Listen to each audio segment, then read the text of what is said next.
مشاركة مصر مؤخرا في الاجتماع رفيع المستوى لاستعراض التقدم المحرز للمنتدى العالمي للاجئين. يعني بيبين من خلال كلمة مساعد وزير الخارجية للشؤون متعددة الأطراف والأمن الدولي في بيان مصر خلال الاجتماع، بيتكلم عن جهود مصر يعني لموضوع اللاجئين، وإن هي بتوفر، لسه برضو بنقول بتوفر للاجئين، ومصر مستمرة في جهودها لتوفير الجهود للخدمات للاجئين على أعلى مستوى. وبيسلط الضوء على استضافة ملايين اللاجئين اللي احنا فرحانين قوي وطالبي اللجوء. ملايين اللاجئين، اما كل الدول العالم كله اللي احنا بنقول التزاماتنا الدولية زي امريكا وبريطانيا وكل دول العالم، كل دول العالم مفيش منهم حد غير حتى السودان بترحل اللي عندها.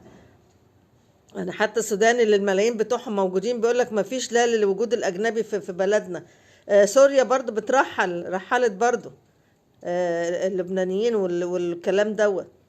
احنا بقى اللي قاعدين لسه بنتفاخر ونتعاظم ونقول لك اللاجئين. طب ما انت قلت المفوضية نفسها قالت ان عدد اللاجئين ما يجيش مليون، واحنا قاعدين بنقول جهود دولية ومرحلة تهدف نظام عايزين ينشئوا نظام وطني متكامل للجوء.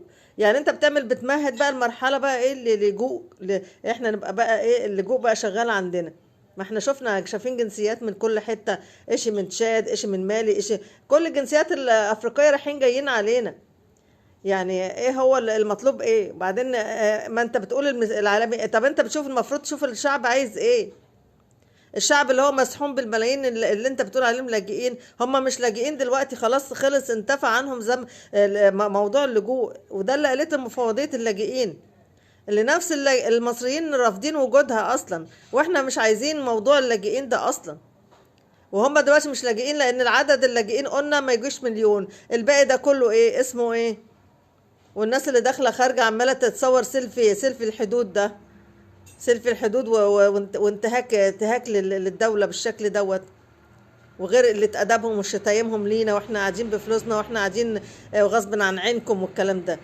يعني انت بتأسس لمرحله جديده لسه، والناس على اخرها من حكايه اللاجئين.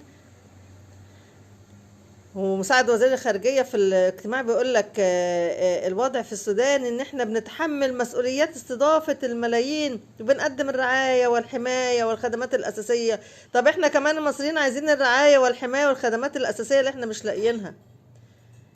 انا بقول الكلام دوت عشان انا مواطنة مصرية، عارفة ان انا متضايقة قد ايه من الضغط على الشعب المصري، وانا كواحدة من الشعب المصري، في السكن، في كل حاجة، في السكن، في الأكل، في الشرب، الغلاء، في كل حاجة. احنا بنستورد كميات الغاز دي ليه؟ لما كناش عندنا الاستهلاك ده كله، كنا بتاع الملايين دول كنا نستورده.